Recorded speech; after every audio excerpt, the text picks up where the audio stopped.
Good morning. Today is Thursday, March 14th, 2024. There's a phenomenon called white coat syndrome. When you visit a doctor, you may become anxious without even realizing it.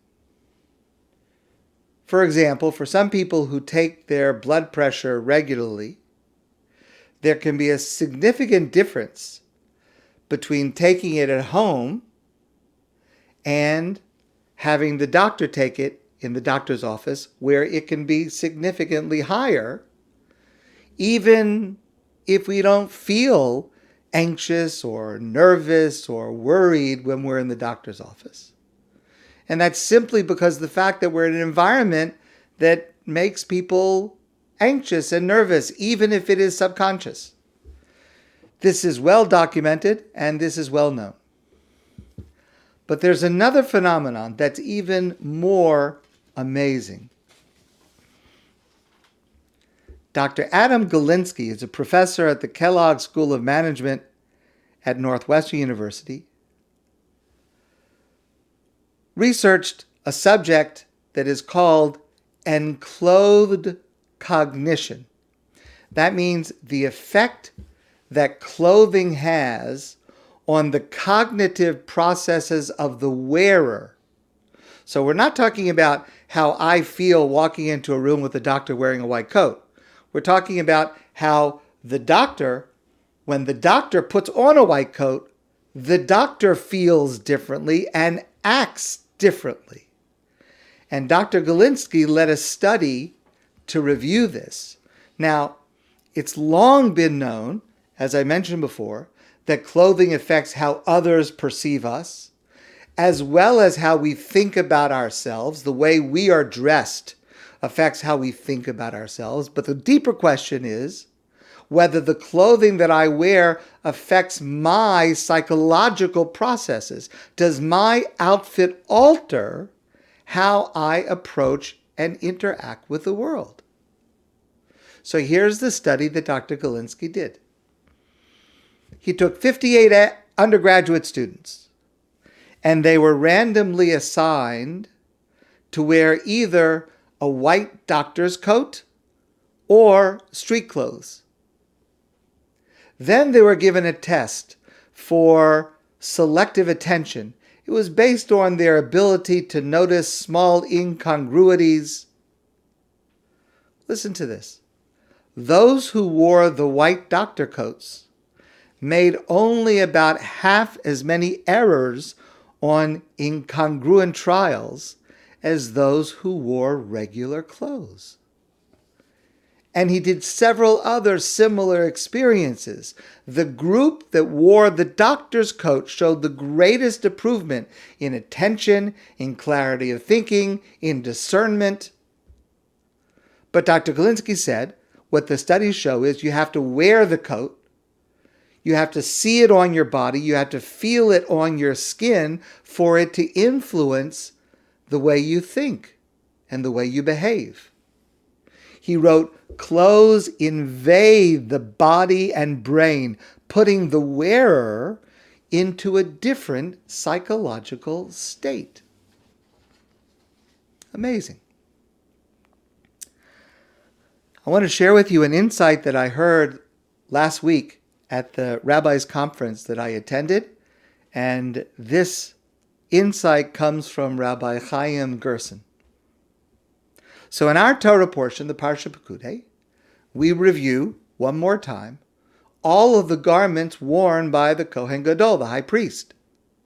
There were 4 garments worn by all the Kohanim, and then there were 4 additional garments worn only by the Kohein Gadol, and they were magnificent, splendorous garments with jewels and silver and gold threads and different colors.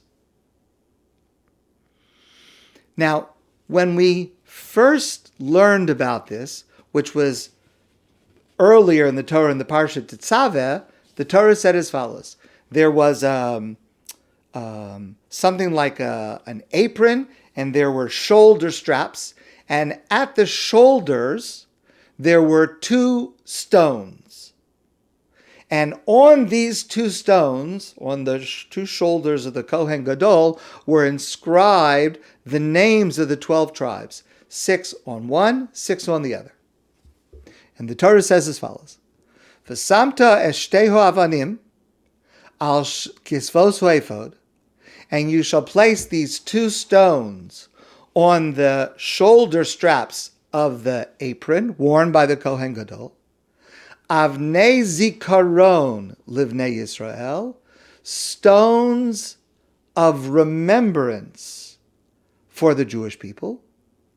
V'nasa Aharon es shemosam livnei Hashem, and Aharon would wear the names of the 12 tribes of Israel before God, al shteik seifos lizikaron, on his two shoulders, as a remembrance. The word remembering occurs twice in this verse.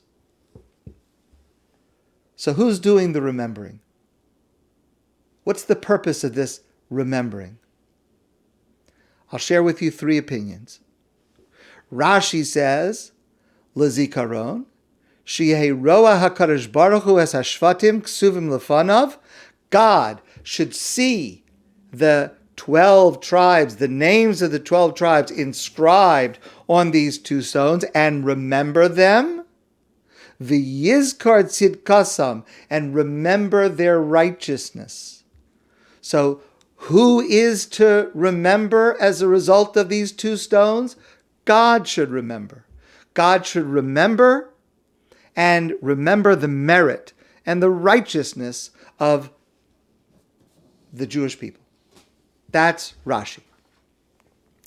Sefer HaChinuch, written by Rabbi Aaron of Barcelona, writes, Kishiyastakel b'kol makom shebagufo, when the Kohen Gadol would look at himself wearing all of these garments, miyad yiyeh nizkar umisorer belibo lifnei mihu oved. He would remind himself, the Kohen Gadol, when he saw himself wearing these garments, he would remind himself of the seriousness of his work, the holiness of his work, before whom he was serving. He would be inspired and filled with awe at the role that he had serving as Kohen Gadol at that moment. So who is to remember? The Kohen Gadol, the high priest. Finally, the Meshech Chochmah, Rameir Simcha of Dvinsk, writes, Sheyizkru b'nei Yisrael. The remembering is on the part of the Jewish people.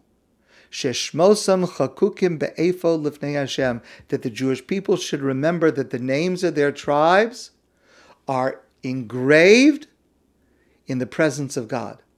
They should remember their own stature and their own position, that God himself is looking at the names of the 12 tribes, of the entire Jewish people. The Jewish people should remember and be inspired that their names occur in such an important place.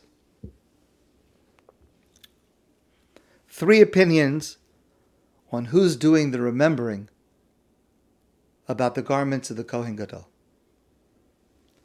I shared with you before the connection that was made by the Rav, Rabbi Yosef Soloveitchik, between the Bigdei Kahuna, the garments worn by the Kohen Gadol, and a soldier wearing an IDF uniform, a uniform of the Israel Defense Force.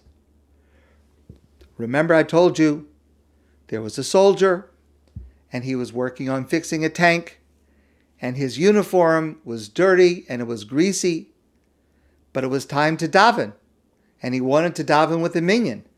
So he had the question, was he allowed to daven with the minyan even though his uniform was soiled? Normally, we only daven, we pray to God in clean clothes that are respectful for standing in front of the king, in front of God.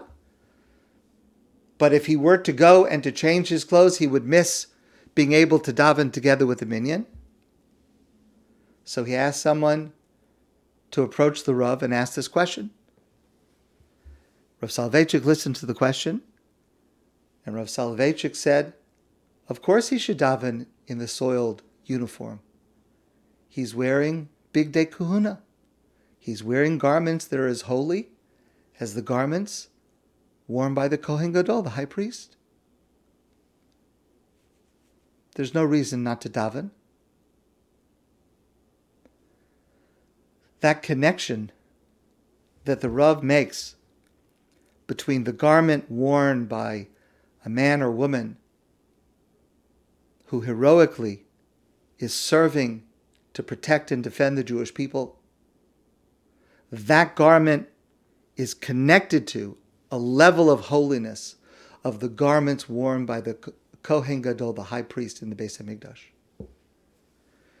And Rabbi Gerson said that all three remembrances that apply to the garments worn by the Kohein Gadol equally apply to us today whenever we see a person, a young man or a young woman, wearing the uniform of the IDF.